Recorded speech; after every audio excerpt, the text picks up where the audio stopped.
ተገለጠ የምልጃ ሥራ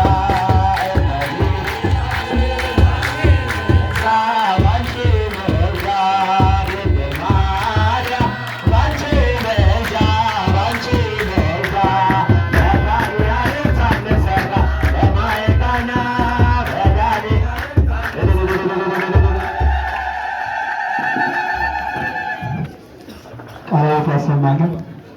ለዘማሪያን ዝማሬ መላእክትን እግዚአብሔር ያሰማልን። ዝማሬያቸውን ተቀብለው እግዚአብሔር አገልግሎታቸውን ሁሉ እንዲቀበልልን እሱ መልካም ቅዱስ ፈቃድ ይሁንልን። በያላችሁበት አረፍ አረፍ በሉና የእግዚአብሔርን ድምፅ እንሰማለን።